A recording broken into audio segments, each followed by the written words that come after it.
Durante 10 anos, todos os meses, Margarida punha de lado dinheiro do seu salário. Não tudo, claro. A família precisava de ser alimentada e vestida. Mas um terço do seu rendimento ia para uma conta que só ela conhecia. Nos últimos 5 anos, teve 2 empregos. De dia, era contabilista numa empresa de construção. À noite, dava cursos online de literacia financeira, dormindo apenas 5 horas por noite. Privava-se de roupas novas, cosméticos e salões de beleza. Mas esta manhã, ela assinou os documentos de uma moradia de luxo no Pinhal de Aroeira, um condomínio prestigiado a 20 quilômetros da cidade. Uma casa de 2 andares com janelas panorâmicas, lareira e um terreno próprio de 1.000 metros quadrados. O sonho de toda a sua vida. Olá, amigos! Antes de continuarmos com a nossa história, por favor, digam-nos de que cidade nos estão a ouvir. Desfrutem.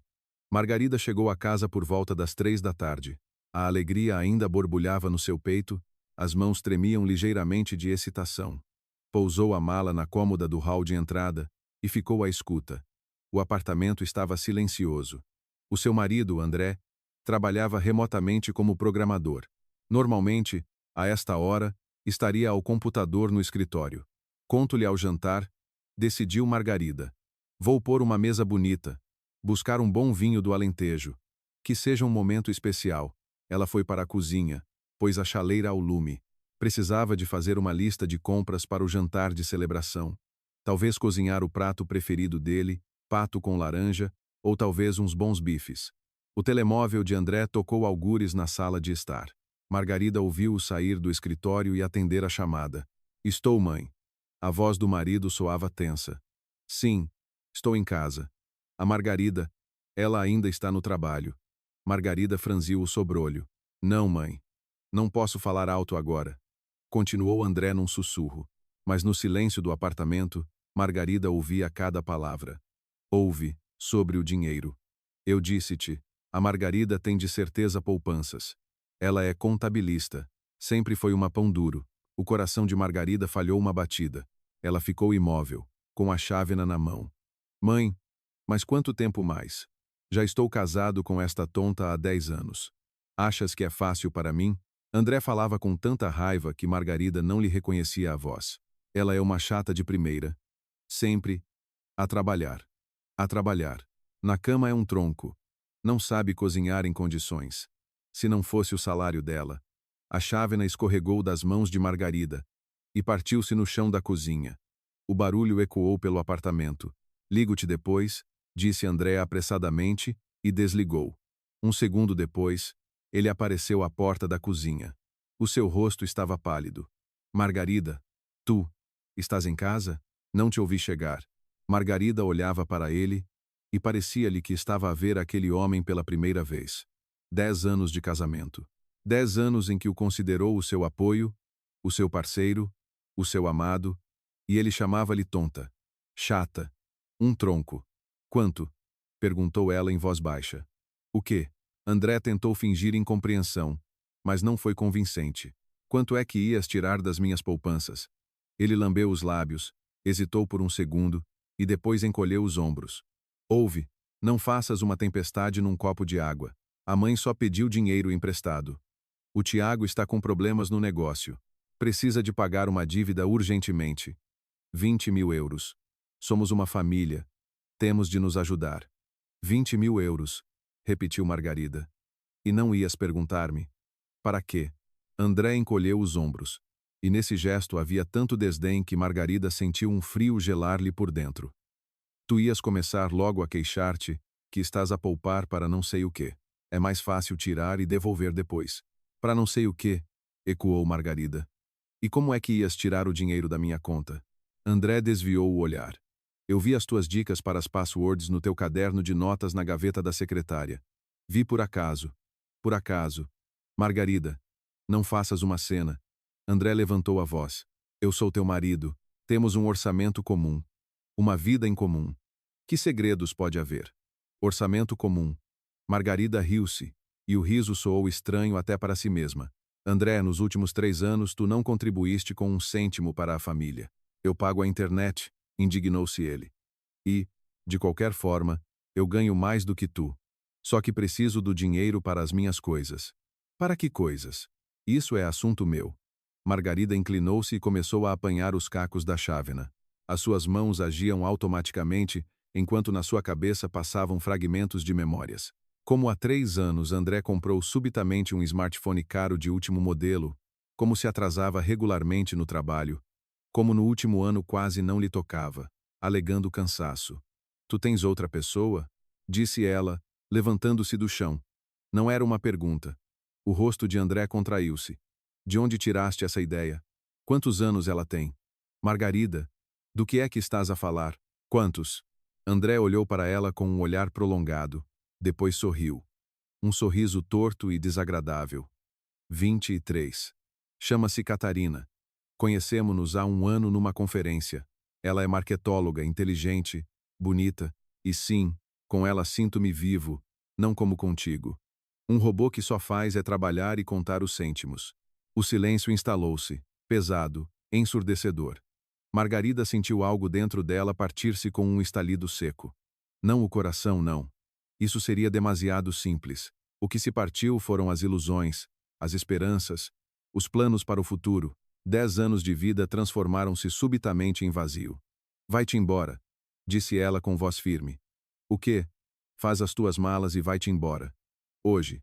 André bufou. Estás maluca? Este apartamento é meu. E, já agora, se pensas que vou sair de mãos a abanar depois de 10 anos de casamento, estás muito enganada. Eu sei que tens poupanças. Poupanças a sério. E no divórcio, vou receber a minha parte. A tua parte. Margarida acenou com a cabeça. Está bem, então é divórcio. Então é divórcio, concordou André. E podes ter a certeza que vou encontrar um bom advogado. Tu trabalhaste em 2 empregos. Ótimo, isso significa que tens muito dinheiro. Metade é meu, e este apartamento é meu, de qualquer forma, está em meu nome. Portanto, quem vai ter de fazer as malas és tu, querida. Ele virou-se e foi para o escritório. À porta, voltou-se. Ah, e a Catarina está grávida, por isso preciso mesmo de um apartamento maior. Podes começar a procurar um quarto para alugar. A porta do escritório fechou-se com um estrondo. Margarida ficou de pé no meio da cozinha, entre os cacos da chávena partida, e expirou lentamente. As mãos já não tremiam. Dentro dela, instalou-se uma estranha clareza gelada. Ela pegou no telemóvel e abriu a fotografia que tirara esta manhã. A moradia de luxo no Pinhal de Aroeira, 2 andares, janelas panorâmicas. Registrada em nome dela, o apartamento estava, de facto, registrado em nome de André. Era propriedade dele, recebida dos pais antes do casamento. Mas a moradia era só dela, inteiramente e sem partilhas. Margarida sorriu e marcou o número da advogada. Doutora Beatriz Almeida, é a Margarida Antunes. Sim, essa mesma. Tratou da minha escritura esta manhã. Diga-me, também trata de processos de divórcio? Margarida pegou calmamente na sua mala e dirigiu-se à porta. As mãos não tremiam. A voz estava firme. 10 anos de trabalho exaustivo tinham-lhe fortalecido o caráter melhor do que qualquer treino de gestão de estresse. Onde é que vais? André barrou-lhe o caminho. Eu disse que podias ficar uns dias. Obrigada pela tua generosidade. Margarida sorriu de forma quase imperceptível. Mas eu tenho onde viver. Vais chorar para a casa de uma amiga? Ele sorriu com desdém. Não te preocupes. Vais choramingar por uma semana e depois voltas de joelhos a pedir para eu te aceitar de volta. Margarida permaneceu em silêncio. Explicar o que quer que fosse a este homem já não fazia sentido. Ela saiu do apartamento, ouvindo atrás de si a sua última frase. E nem penses em tocar no dinheiro da conta. Eu vou receber a minha metade através do tribunal de qualquer maneira. A porta fechou-se. Margarida parou no patamar, encostou-se à parede fria e permitiu-se respirar fundo algumas vezes. Só agora, quando a adrenalina começou a baixar, é que sentiu o quão forte o seu coração batia. O telemóvel vibrou. Uma mensagem da advogada. Dra. Beatriz Almeida. Espero por si amanhã às 10. Enviei a morada em separado. Não se preocupe, tudo vai correr bem. Margarida chamou um táxi e foi para a sua nova casa. Pelo caminho, olhava pela janela para a cidade ao anoitecer e um estranho sentimento de liberdade foi gradualmente substituindo a dor da traição. Sim, doía, mas teria doído ainda mais descobrir tudo daqui a 1 ano ou 2, quando André já tivesse desviado o dinheiro da sua conta. A moradia recebeu-a com silêncio e o cheiro a móveis novos. A agente imobiliária tinha deixado, previdentemente, um conjunto de roupa de cama e um kit básico de cozinha. Uma chaleira, chávenas, chá e café. Margarida preparou um chá forte, sentou-se no sofá da sala e só então se permitiu chorar. Não por pena de si mesma, mas por alívio. Na manhã seguinte, Margarida acordou às 7, por hábito. Tomou um duche na enorme casa de banho com uma janela no teto, por onde entrava a luz da manhã. Vestiu um fato formal e foi para o escritório da advogada. Beatriz ouviu a história de Margarida, tomando notas no seu bloco. Então, o apartamento está em nome dele, de antes do casamento. Sim, correto. A moradia foi comprada com os seus fundos próprios, de uma conta separada? Sim. O André nem sabia da existência dessa conta. Excelente. A advogada acenou com a cabeça. De acordo com o Código Civil, os bens recebidos por um dos cônjuges durante o casamento por doação ou herança são propriedade sua. O mesmo se aplica a bens adquiridos com fundos próprios. Se conseguir provar que a moradia foi comprada com dinheiro acumulado separadamente do orçamento familiar, ela permanecerá apenas sua. Eu mantive registros. Margarida tirou da mala um caderno grosso. Durante 10 anos, anotei cada cêntimo. Quanto ganhava, quanto poupava, quanto gastava na família. Beatriz folheou o caderno, e no seu rosto apareceu uma expressão de respeito. Isto é muito bom. Também tem os extratos das contas? Sim. Imprimi tudo ontem à noite. Perfeito. Agora sobre o divórcio. Disse que o seu marido a traiu durante 1 ano, e que a amante dele está grávida. Tem provas? Ele próprio me disse isso ontem, mas não tenho gravações. Não faz mal. Daremos entrada ao divórcio pelo procedimento normal. Se ele não se opuser, tudo será rápido. Quanto aos bens, prepare-se para que ele tente reclamar a moradia, mas com estas provas, a nossa posição é muito forte. E se ele disser que me ajudou a poupar, então que apresente as provas. A advogada sorriu. Você tem os registros e os extratos que confirmam a origem de cada cêntimo. O que é que ele tem? Margarida lembrou-se dos últimos 3 anos, quando André praticamente não contribuía para o orçamento familiar. Ele não tem nada. Ótimo. Preparo hoje mesmo a petição inicial de divórcio. Amanhã damos entrada no tribunal. As 2 semanas seguintes passaram numa névoa estranha. Margarida ia para o trabalho, voltava para sua nova casa, organizava-a. À noite, sentava-se no terraço com uma chávena de chá e observava o pôr do sol. A vida sem André revelou-se surpreendentemente calma. Ele ligou umas 5 vezes. Primeiro exigiu um encontro, depois ameaçou, depois tentou apelar à pena. Margarida não atendeu. Todas as comunicações passaram a ser feitas através da advogada. A citação do tribunal chegou 3 semanas depois. A audiência foi marcada para 1 mês mais tarde. Um dia antes da audiência, Beatriz ligou. Margarida, tenho novidades. O seu marido contratou um advogado. Eles exigem metade do valor da moradia, alegando que o bem foi adquirido na constância do casamento. Eu imaginei. Não se preocupe, estamos preparadas. A propósito, mais uma coisa. Fiz umas pesquisas sobre esse André. Acontece que, há 1 ano, ele contraiu um crédito de 50.000 euros. Sabia disso? Margarida gelou. Não fazia a mínima ideia.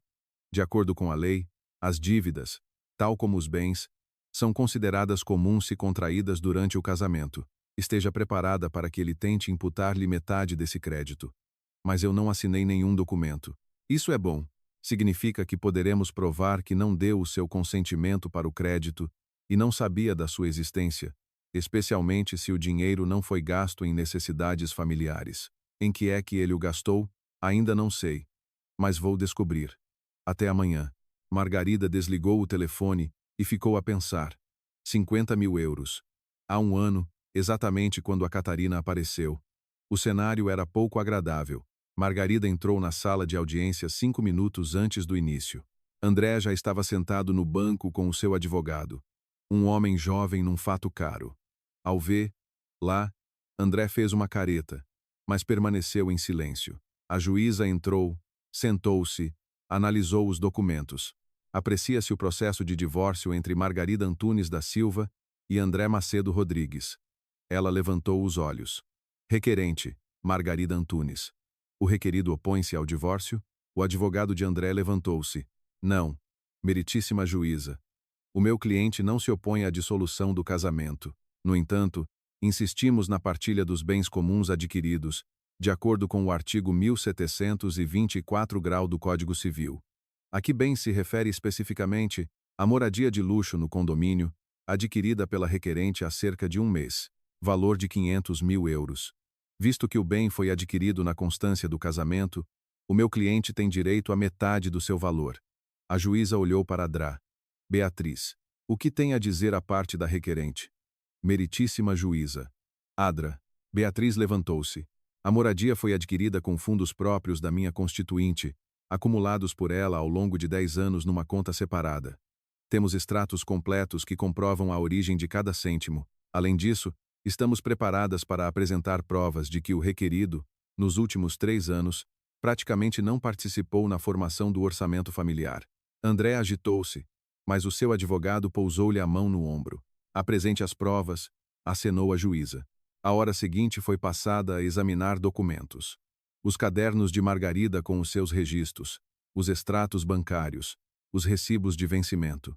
Tudo estava detalhado ao cêntimo. Quanto ela ganhava, quanto poupava, quanto gastava na família.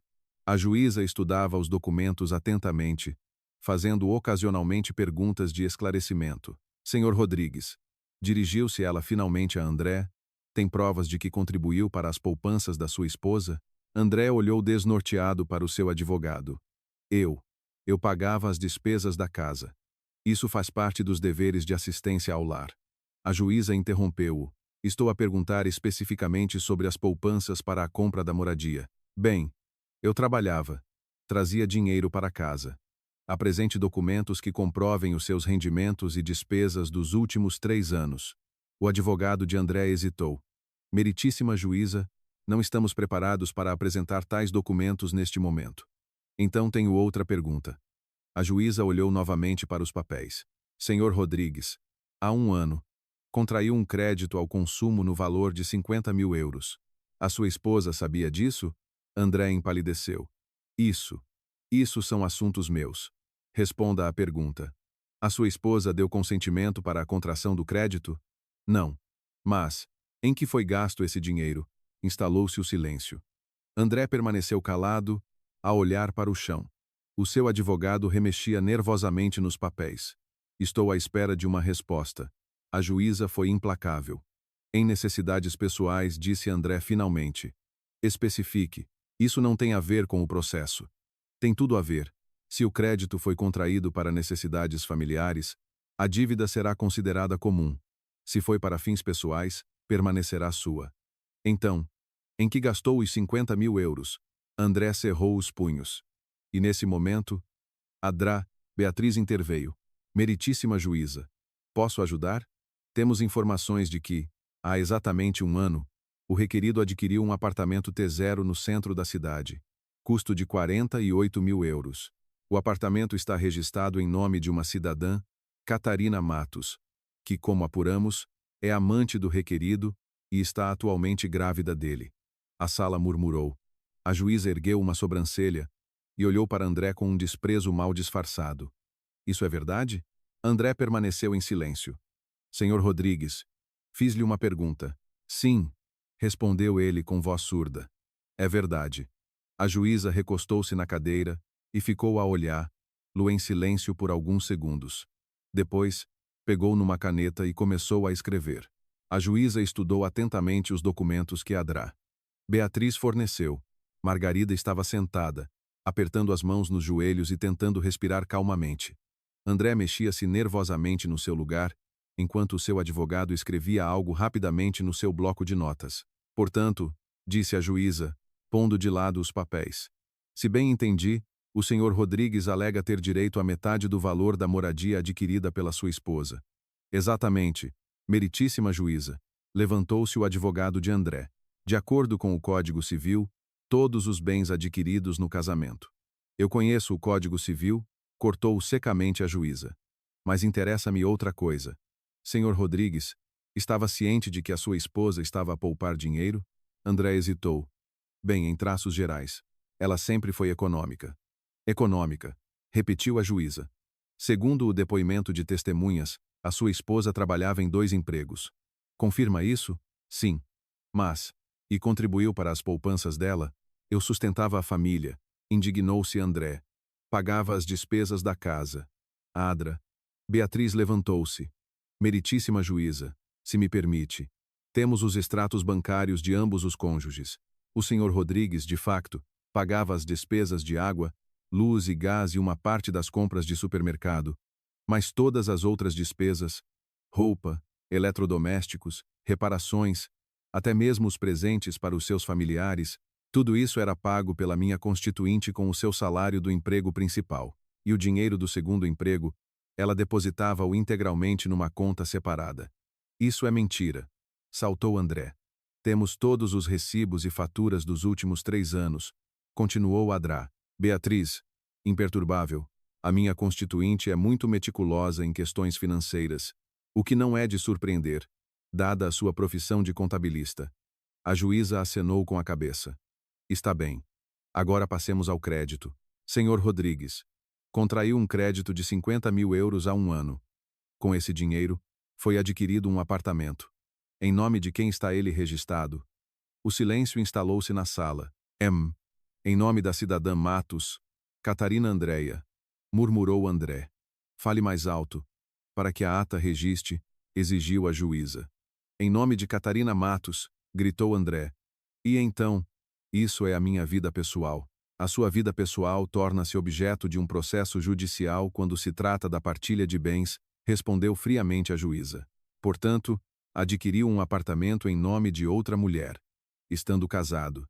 E agora exige metade do valor da moradia comprada pela sua esposa com as suas poupanças pessoais. Margarida sentiu uma onda de esperança aquecer-lhe por dentro. A juíza estava claramente do seu lado. Meritíssima juíza, interveio o advogado de André. O crédito foi contraído pelo meu cliente, o que significa que é uma obrigação comum dos cônjuges. De acordo com a lei, interrompeu o Adrá. Beatriz, se um dos cônjuges contraiu um crédito sem o conhecimento do outro e gastou o dinheiro em fins não familiares, o outro cônjuge não é obrigado a participar no seu pagamento. Temos o testemunho escrito do próprio senhor Rodrigues, onde ele admite que escondeu da sua esposa tanto o crédito como a compra do apartamento. Que testemunho? Perguntou André, confuso. Adrá. Beatriz tirou da pasta várias folhas. A troca de mensagens entre si e a cidadã Matos. Ela gentilmente forneceu-nos as capturas de ecrã. Catarina, André ficou pálido. Ela não podia. Claro que podia, sorriu a advogada. Especialmente depois de saber que lhe prometeu casar com ela, mas ao mesmo tempo estava a tentar processar a sua ex-mulher por dinheiro. Cito. A Margarida não desconfia de nada. Eu peço um crédito, digo que é para um carro, e compro-te o apartamento, querida. Só que ela não pode saber, senão estraga tudo. Margarida fechou os olhos. Ouvir aquilo doía, mesmo agora que já sabia a verdade. Continuo. Adrá. Beatriz virou a página. Quando me divorciar, vendo o apartamento. A Margarida tem de certeza poupanças. Ela é uma paranoica com as suas economias.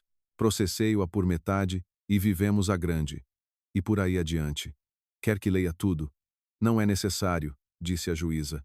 Ela olhava para André com um desprezo evidente. O quadro é suficientemente claro. Margarida olhou para André. Ele estava sentado, vermelho, zangado, e nos seus olhos havia um ódio genuíno. De repente, ela percebeu que nunca conhecera verdadeiramente aquele homem. Há mais um ponto. Meritíssima juíza. Adrá. Beatriz tirou o último documento. A cidadã Matos está grávida, de 6 meses. Ela deu entrada com uma ação de estabelecimento de paternidade e para fixação de alimentos. Isso não tem a ver com o processo. Exaltou-se o advogado de André. Tem tudo a ver, contrapôs a juíza.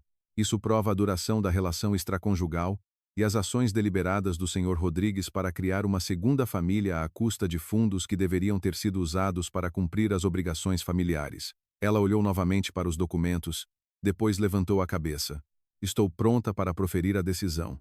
Senhor Rodrigues, o seu pedido de partilha do valor da moradia é indeferido. A moradia foi adquirida com fundos próprios da sua esposa, acumulados durante o casamento através de trabalho adicional. O senhor não contribuiu para essas poupanças e não estava ciente da compra. André sobressaltou-se, mas o seu advogado pousou-lhe a mão no ombro, detendo-o. Agora, sobre o crédito, a juíza olhou para André por cima dos óculos. O crédito de 50.000 euros foi contraído sem o conhecimento da sua esposa e gasto em fins não familiares. Consequentemente, será pago exclusivamente pelo senhor Rodrigues. Além disso, tendo em conta que parte dos fundos comuns foi utilizada para pagar este crédito durante um ano, o senhor Rodrigues é obrigado a devolver à sua esposa metade do montante já pago. Quanto já pagaram do crédito? Perguntou Adrá. Beatriz ao advogado de André. Ele, a contragosto, folheou os documentos. 8.400 euros. Então, uma compensação de 4.200 euros, acenou a juíza. Prazo de 6 meses. A decisão é passível de recurso nos termos da lei. Ela bateu com o martelo. André estava sentado, pálido, com um olhar ausente. O seu advogado juntava os papéis, claramente desejando sair da sala o mais rápido possível. Margarida levantou-se. As pernas estavam bambas, mas ela manteve-se direita. Adrá. Beatriz abraçou-a pelos ombros. Parabéns, disse ela em voz baixa. A justiça foi feita. Margarida, chamou André. Ela virou-se. Ele estava de pé no meio da sala, desnorteado e patético. Tu percebes que eu não vou conseguir pagar tudo isto. Ainda tenho o crédito, mais a pensão de alimentos da Catarina para pagar. Talvez possamos chegar a um acordo. Margarida olhou para ele com um olhar prolongado. Este homem tinha sido seu marido. Ela preparava-lhe os pequenos almoços, lavava-lhe as camisas, aturava a mãe dele, economizava em si mesma, para que a família tivesse tudo o que precisava.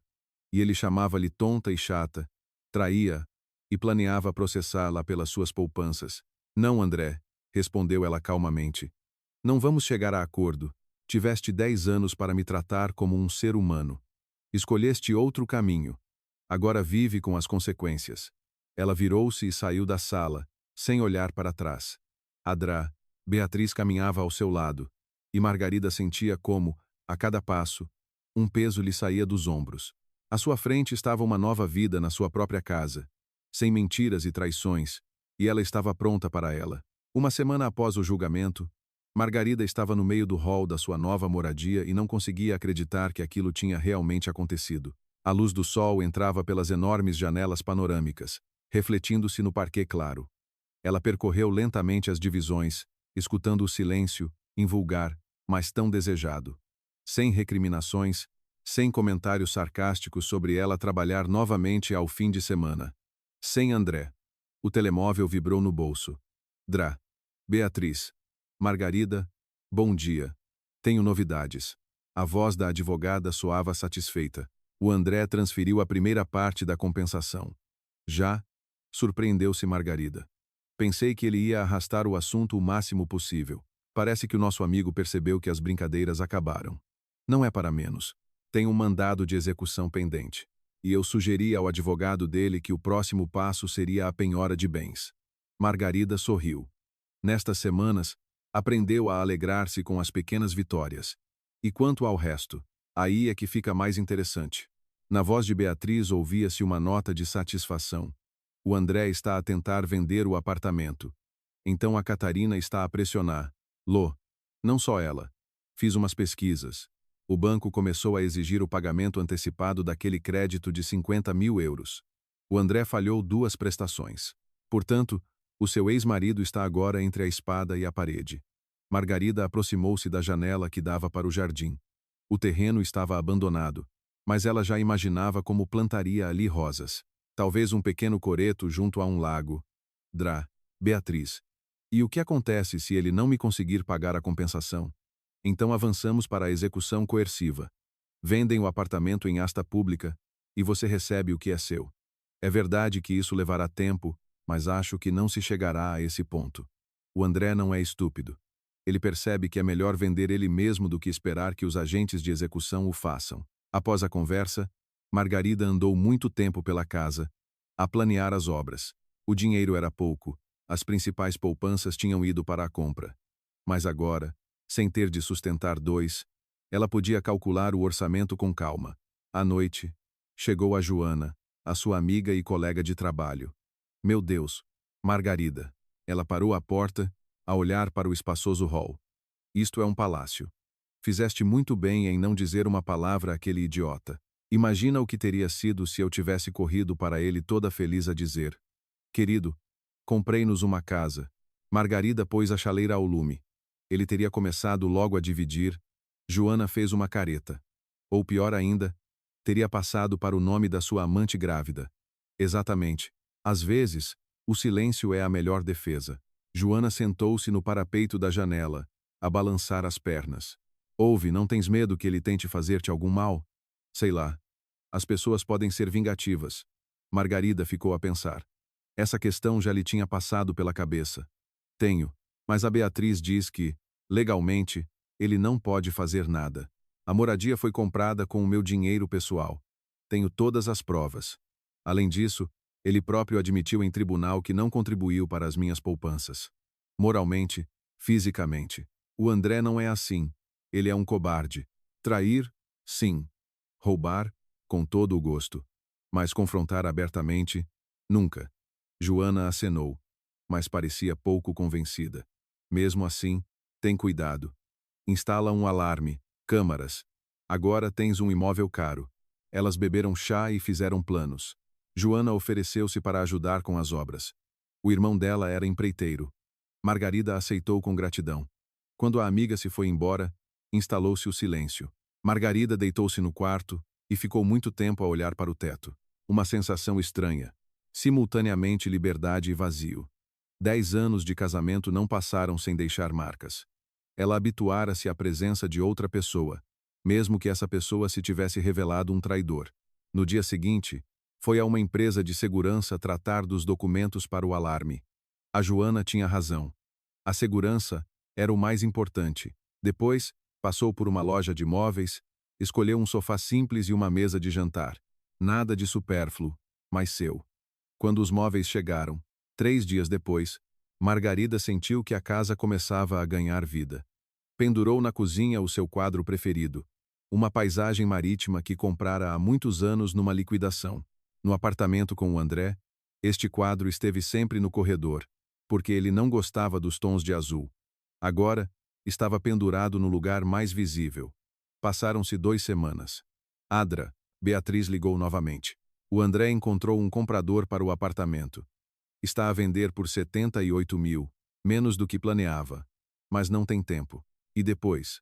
Após o negócio, ele é obrigado a transferir-lhe o montante restante. Quando é o negócio? Daqui a uma semana. Eu vou controlar a transferência dos fundos. Não se preocupe. Tudo correrá de acordo com a lei. No dia do negócio, Margarida não conseguia estar quieta. Pôs-se a limpar o jardim, arrancando as ervas daninhas com fúria. À hora do almoço, chegou uma notificação do banco. O montante total tinha sido depositado na sua conta. Ela sentou-se na relva, a olhar para o ecrã do telemóvel. Aquilo não era apenas dinheiro. Era o reconhecimento da sua razão. A prova de que a justiça existe. À noite, abriu uma garrafa de vinho, não muito caro, mas o seu preferido, e sentou-se na varanda da sua casa. O sol punha-se por trás das árvores, pintando o céu de tons rosa e dourados. Algures ao longe, um pássaro cantava. Durante 10 anos, ela trabalhou por este momento, pela sua própria casa, pela sua própria vida. E embora o caminho se tivesse revelado mais difícil do que imaginara, o objetivo fora alcançado. O telemóvel vibrou.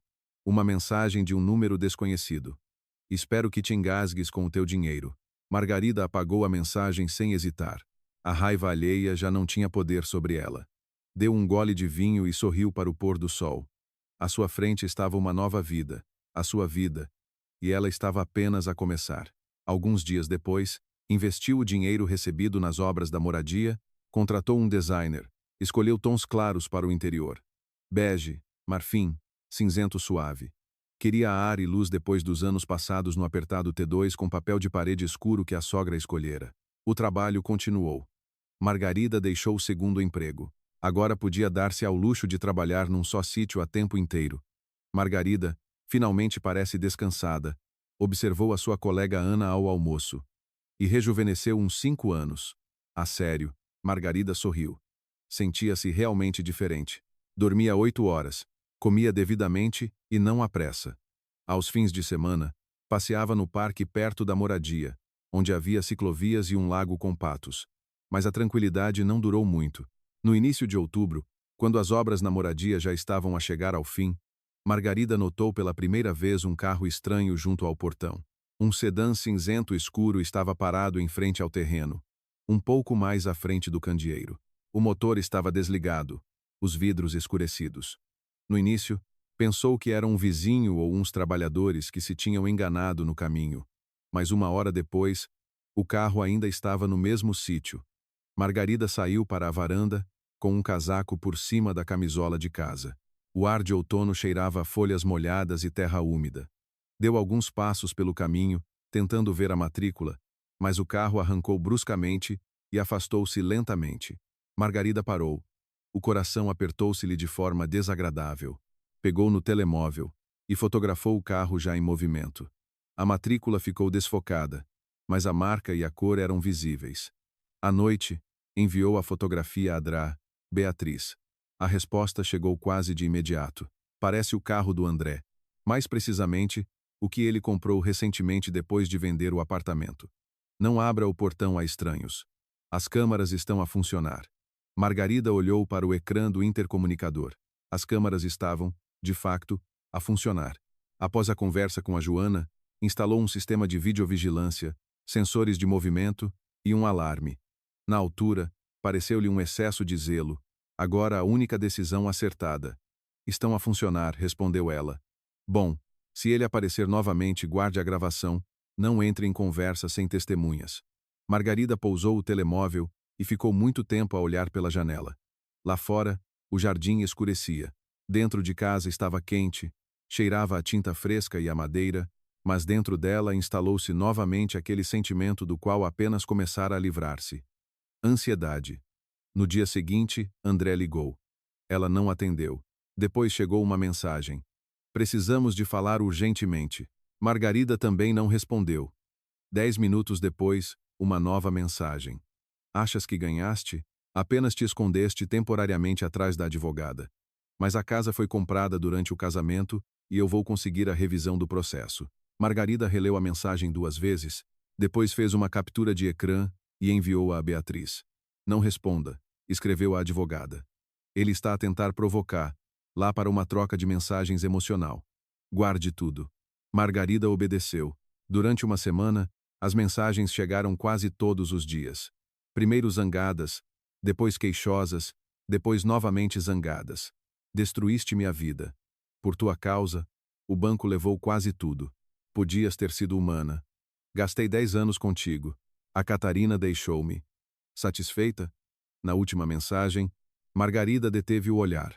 A Catarina deixou-o. Estranho, mas não sentiu qualquer alegria, apenas cansaço. Tudo aquilo já não tinha nada a ver com ela. O próprio André construiu a sua segunda vida com base em mentiras, créditos e dinheiro alheio. Agora, essa vida estava a desmoronar-se sob o seu próprio peso. 2 dias depois, a Dra. Beatriz ligou. Margarida, precisamos de nos encontrar. Aconteceu alguma coisa? O André deu entrada com um pedido de revisão da partilha de bens. Alega que você escondeu do tribunal parte dos rendimentos familiares e registrou a moradia em seu nome de propósito para subtrair o bem à partilha. Margarida fechou os olhos. Mas já está tudo decidido. Decidido está. Mas ele tem o direito de tentar. Digo-lhe desde já que as hipóteses dele são fracas. Muito fracas, mas ele pode causar alguns problemas. O que é que ele quer?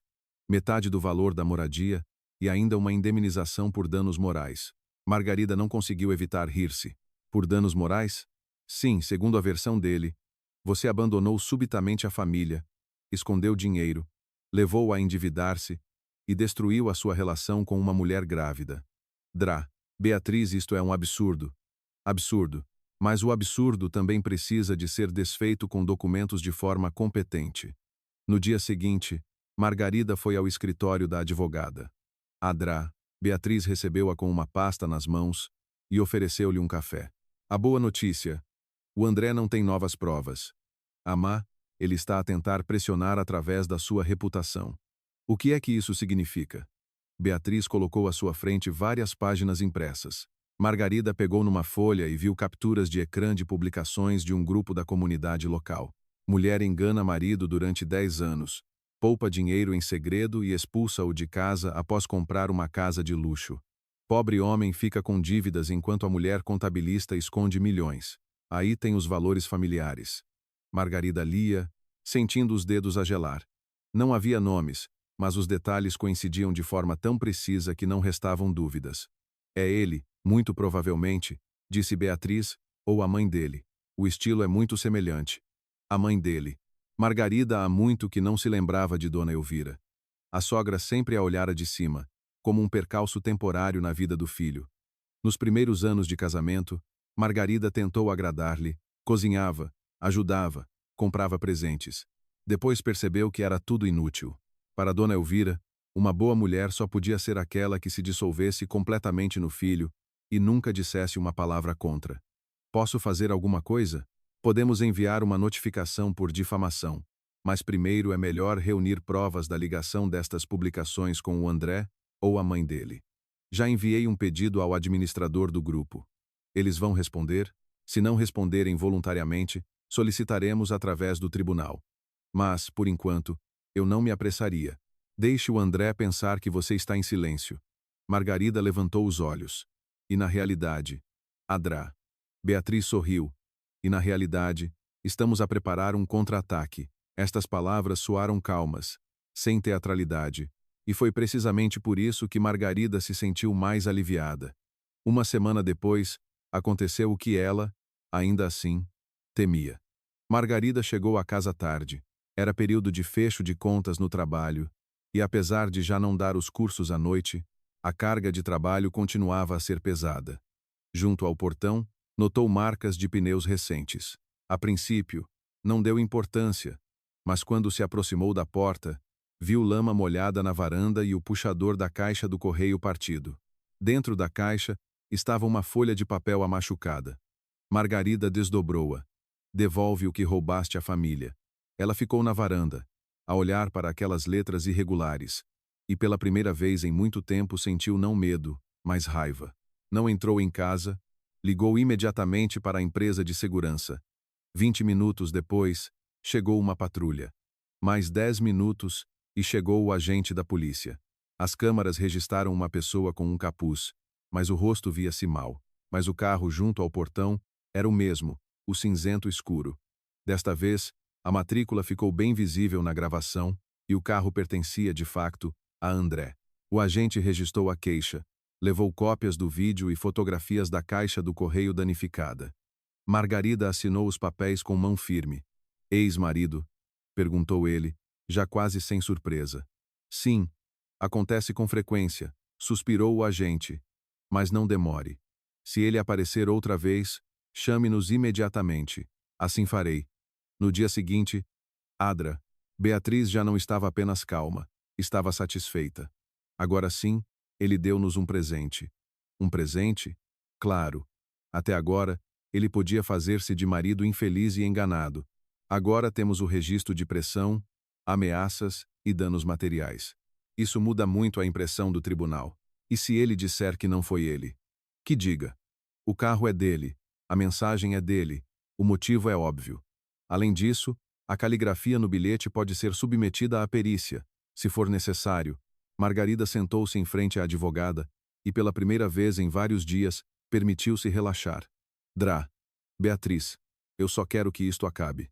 Vai acabar. Mas, às vezes, para que uma pessoa pare de nos perseguir, não devemos esconder-nos, mas sim mostrar-lhe o limite, de forma firme e legal. A segunda audiência foi marcada para o final do mês. Nessa altura, a história no grupo da cidade já tinha crescido. Surgiram novas publicações, comentários, boatos. Alguém escrevia que Margarida tinha roubado o marido. Outro afirmava que ela viveu a vida toda à custa dele. Alguém até mencionou o seu apelido, embora não por completo.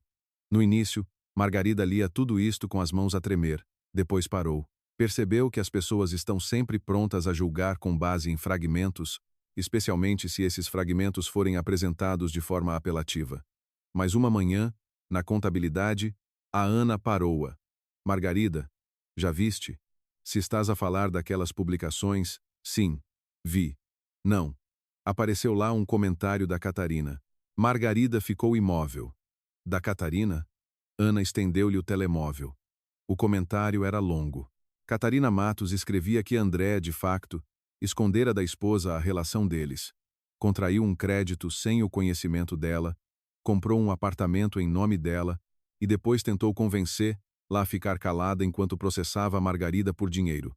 Catarina confessava que também fora enganada. André dizia-lhe que já não vivia com a mulher há muito tempo, que o divórcio era uma formalidade e que a Margarida o controlava através do dinheiro. Quando a verdade veio ao de cima, ele começou a exigir que a Catarina passasse o apartamento de volta para o nome dele, e após a sua recusa, fez um escândalo. No final, ela escreveu: "Não me estou a desculpar.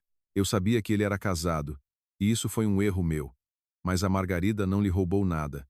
Pelo contrário, foi ele que tentou roubá-la, e se a mãe dele continuar a escrever mentiras, eu publico toda a nossa troca de mensagens." Margarida devolveu o telemóvel em silêncio. "Como estás?" perguntou Ana, cautelosa. "Não sei." Ela não sentia gratidão pela Catarina, não conseguia. Havia demasiada dor associada a esse nome, mas também já não havia raiva. À sua frente estava apenas uma jovem que também caíra nas promessas de André. Sim, por culpa própria. Sim, não era inocente. Mas, ainda assim, não era a principal fonte do mal. O principal era André e o seu hábito de ver as pessoas como instrumentos. À noite, Margarida recebeu uma mensagem de um número desconhecido. É a Catarina. "Não peço desculpa, porque percebo que não tenho esse direito. Quero apenas dizer: entreguei toda a troca de mensagens à sua advogada. Ele não a vai incomodar mais. E se o fizer, eu testemunharei." Margarida ficou muito tempo a olhar para o ecrã, depois escreveu: "Cuide do seu filho. O resto, que o tribunal decida." Enviou a mensagem e bloqueou imediatamente o número. Era o suficiente. No dia da audiência, Margarida chegou ao tribunal mais cedo do que o habitual. Lá fora, chuviscava. As folhas colavam-se ao asfalto. Os carros faziam um ruído suave ao passar pela estrada molhada. Ela estava sentada no corredor ao lado da Drá, Beatriz, e olhava para as suas mãos. As mãos já não tremiam. André chegou com a mãe. Dona Elvira estava na sua imagem habitual, fato rigoroso, penteado impecável, o rosto de uma mulher que está convencida de que o mundo inteiro lhe deve algo. Ao ver Margarida, franziu os lábios. "Satisfeita?" sibilou ela ao passar. "Destruíste a família, deixaste o meu filho sem casa." Margarida levantou o olhar. "O seu filho destruiu tudo sozinho, Dona Elvira. Não te atrevas a falar assim comigo." "Adró." Beatriz colocou-se calmamente entre elas. "Quaisquer queixas, na sala de audiências. Mais um insulto à minha constituinte, e pedirei que seja registrado na ata." Dona Elvira bufou, mas recuou. André parecia pior do que da última vez. Emagrecido, irritado, com olheiras escuras. O fato caro assentava-lhe mal, como se fosse de outra pessoa. Ele evitava olhar para Margarida, mas a mãe dele, pelo contrário, olhava-a fixamente, com um ódio que continha demasiada impotência. Quando a audiência começou, o advogado de André tentou manter-se confiante. "Meritíssima juíza, o meu cliente considera que a decisão sobre a partilha de bens foi tomada sem ter em conta todas as circunstâncias. A esposa ocultou rendimentos, não informou o marido sobre as suas poupanças e, em seguida, adquiriu um imóvel de alto valor, privando-o, na prática, do seu direito ao patrimônio comum." A juíza ouvia sem expressão. "A parte do requerido tem novas provas?" O advogado hesitou. "Não temos documentos diretos. No entanto, o próprio facto da aquisição do imóvel durante o casamento. Esse facto já foi apreciado pelo tribunal", interrompeu a juíza. "Preciso de novas circunstâncias." André não se conteve. "Ela calculou tudo", exclamou ele. "Durante 10 anos, fingiu-se de pobre, enquanto juntava dinheiro para a sua casa." Margarida olhou para ele em silêncio. Lembrou-se do velho casaco de inverno que usou durante 6 estações. Lembrou-se de como adiou a compra de umas botas porque o André precisava urgentemente de um novo monitor. Lembrou-se de como Dona Elvira dizia que uma boa esposa não devia pensar em si mesma. "Adra." Beatriz levantou-se. "Meritíssima juíza, a parte do requerido não apresentou uma única nova prova. Em contrapartida, nós temos novos elementos que comprovam o comportamento de Má."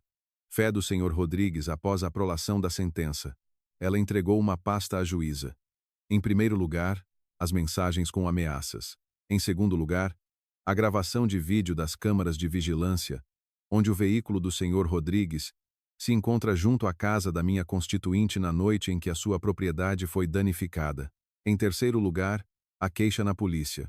Em quarto lugar, as capturas de ecrã autenticadas por notário das publicações que contêm informações que lesam a honra e a dignidade da minha constituinte. André virou-se bruscamente para a mãe. Dona Elvira empalideceu.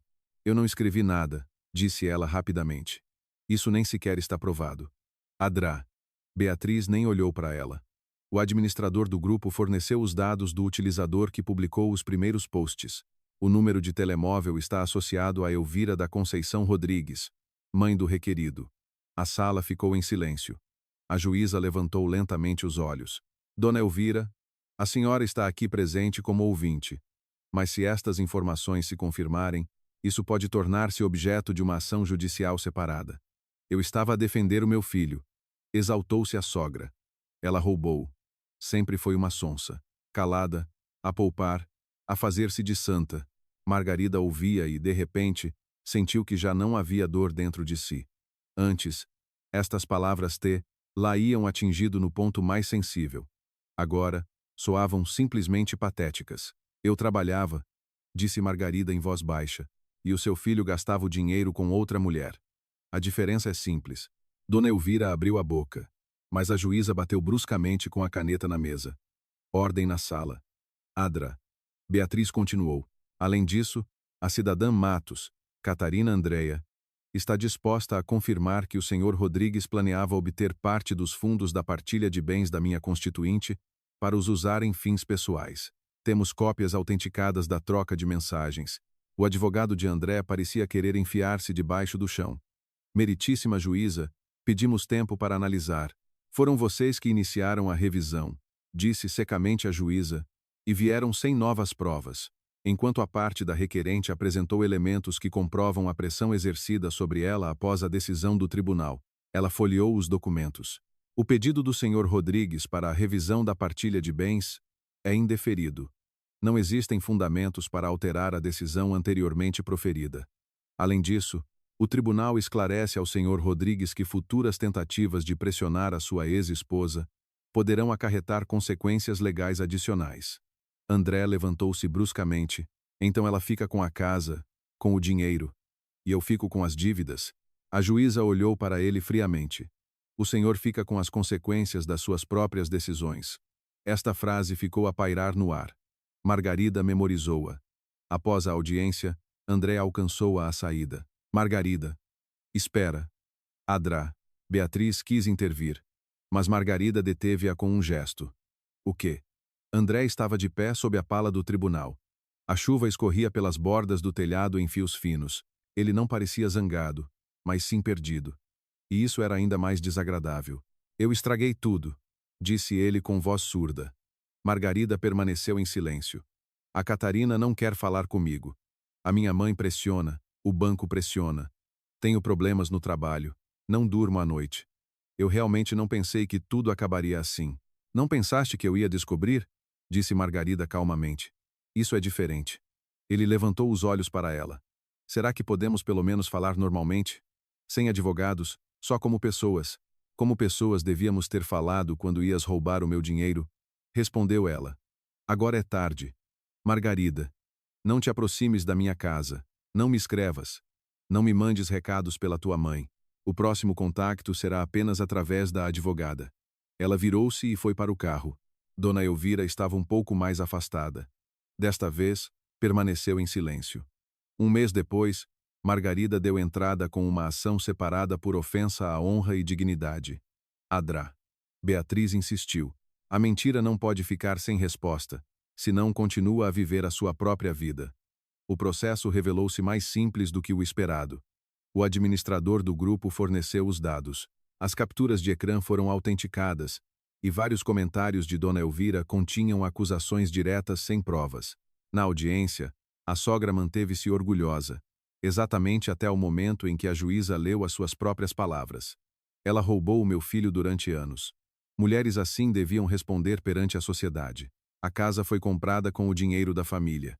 Dona Elvira tentou explicar que apenas expressara a sua opinião, mas o tribunal não se convenceu. Foi obrigada a remover as publicações, publicar uma retratação e pagar uma indemnização a Margarida. O valor não era enorme, mas a questão não era o dinheiro. 3 dias depois, no mesmo grupo da cidade, apareceu uma nova publicação. As informações anteriormente publicadas sobre Margarida Antunes não correspondem à verdade. O tribunal estabeleceu que a casa foi adquirida por ela com fundos próprios e que as acusações de engano e apropriação de dinheiro da família são infundadas. Margarida leu a publicação de manhã, enquanto tomava café, fechou o telemóvel e sorriu. Não um sorriso de vitória, mas de calma. Já não precisava de provar ao mundo inteiro que não tinha culpa, mas era importante recuperar o seu nome. No inverno, a moradia tornou-se finalmente um verdadeiro lar. Na sala, apareceu um grande sofá macio. Na cozinha, uma mesa redonda de madeira clara. No quarto, cortinas grossas da cor de areia quente. Margarida colocou uma poltrona e um pequeno candeeiro junto à janela para ler à noite. No jardim, os trabalhadores limparam o terreno. Prepararam a terra para futuros canteiros de flores. A primeira neve caiu no final de novembro. Margarida estava junto à janela panorâmica com uma chávena de cacau e observava os flocos brancos a pousar nos ramos escuros dos pinheiros. Na lareira, a lenha crepitava suavemente. A casa estava cheia de uma luz suave e de silêncio. O telemóvel estava na mesa. Já não vibrava com ameaças. Já não trazia mensagens de André. Após o segundo julgamento, ele desapareceu. Em dezembro, a Joana veio ajudar a decorar a árvore de Natal. Percebes que este é o teu primeiro ano novo sem ele? Perguntou ela, a desempacotar uma caixa de enfeites. Percebo. E como te sentes? Margarida ficou a pensar. Silenciosa. Silenciosa de uma forma má? Ou silenciosa de uma forma boa? Boa. Muito boa. Joana sorriu. Então fizeste tudo bem. Margarida tirou da caixa uma bola de vidro, azul com flocos de neve prateados. Pendurou-a no ramo mais alto e deu um passo atrás. Sabes, pensei muito sobre o porquê de me ter doído tanto. Afinal, nos últimos anos, o André quase não me dava nada de bom. Nem apoio, nem carinho, nem respeito. E mesmo assim, tive a sensação de que me tinham traído. Porque tu não amavas só a ele, disse a Joana. Tu amavas a versão da vida que tinhas inventado para ti. Margarida acenou lentamente com a cabeça. Era verdade. Ela não chorava por André. Chorava pelos 10 anos de fé numa família que, na realidade, já não existia há muito tempo. Mas agora, até essa dor se tornara mais suave, como uma cicatriz que já não sangra. Mas lembra. Aqui, uma vez, doeu muito. Na véspera de Ano Novo, Margarida convidou algumas pessoas próximas para sua casa. A Joana, a Ana com o marido, a vizinha Dona Glória, que nestes meses se tornara quase da família. Pôs a mesa, preparou o pato com laranja, o mesmo que uma vez quis servir a André no dia da compra da casa. Quando os convidados se reuniram, a Joana levantou um copo. À Margarida, por não se ter deixado abater, e a esta casa, que não é construída de tijolos, mas de força de caráter. Todos se riram, mas os olhos de Margarida encheram-se de lágrimas. Ela olhou para as pessoas à volta da mesa, para a luz quente, para a árvore de Natal, para os pratos, para as janelas por onde caía a neve, e pela primeira vez em muito tempo sentiu não apenas calma, mas felicidade.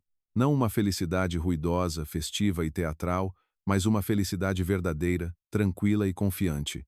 Depois da meia-noite, quando os convidados saíram para a varanda para ver o fogo de artifício, Margarida ficou na sala. Na mesa estavam os copos, cheirava a tangerinas e canela. Na lareira, as brasas ardiam. O telemóvel vibrou. Um número desconhecido. Ela abriu a mensagem. Feliz Ano Novo.